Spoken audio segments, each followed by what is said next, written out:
শুক্রবারের দিন দরবার ভেঙে যাওয়ার 2 থেকে 3 মাস আগের ঘটনা। নাকশির একটা জাকের ভাই, অনেকে হয়তো সেদিন উপস্থিত ছিলেন।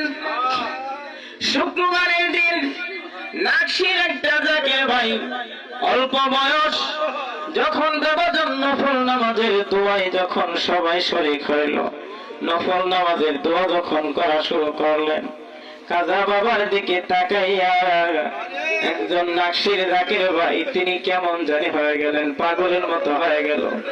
মাথা এভাবে ঠুকাইতেছেন। বাবাজান যে জায়গায় বসেন মসজিদে রাহমাতাল লিল আলামিনের প্রথম কাতারের ডান পাশে যেই জাওয়ান আছে, সেই জাওয়ানার বাহিরে সে জাকির ভাইটা ছিল। ফায়াজে আত্মহারা হয়ে গেলেন, তিনি মাথায় ভাবে ঠুকানো শুরু করলেন, পাগলের মতো হয়ে গেল।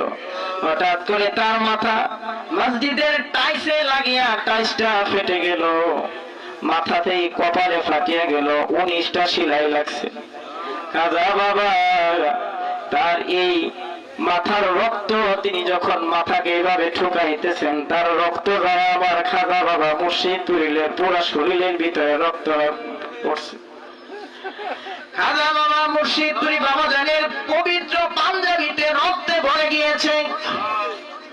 সেদিন দেখেছি খাজা বাবা মুর্শিদ তুলি মসজিদের ভিতরে বাবাজান পর্দা লাগায়া মসজিদের ভিতরে তিনি পাঞ্জাবিটা চেঞ্জ করেছে। সেদিন আমি দেখেছি আবার খাজা বাবা মুর্শিদ তুলি বাবা মুরিদের রক্ত দেখিয়া খাজা বাবা মুর্শিদ তুলি বাবাজানের পবিত্র নুরানি মই মুখটা যেন রঙিন হয়ে গেছে, রঙিন হয়ে গেছে। বাবাজান এমন ভীষণ একটা কষ্ট পেয়েছেন। সে জাকির ভাই কি আমাদের রতন ভাই, তিনি শেরপুর হাসপাতালে তিনি তার ব্যান্ডেজ করাই 19টা সেলাই লাগছে। 19টা সেলাই উনি ছিল। 19টা সেলাই করানোর পর তিনি যখন দরবারে নিয়ে যায়, বাবাজান সে জাকির ভাইকে খুঁজতেছেন, কখন আসবে কখন আসবে। তাকে যখন দরবারে নিয়ে আসা হলো, বাবাজান তার মাথায় হাত দিয়া বলে, বাবা আপনি যে আঘাতটা পেয়েছেন, এর চেয়ে বেশি আঘাত যদি আমার শরীরে লাগতো, এর চাইতে বেশি আঘাত যদি আমার শরীরে লাগতো, আমি কষ্ট পাইতাম না।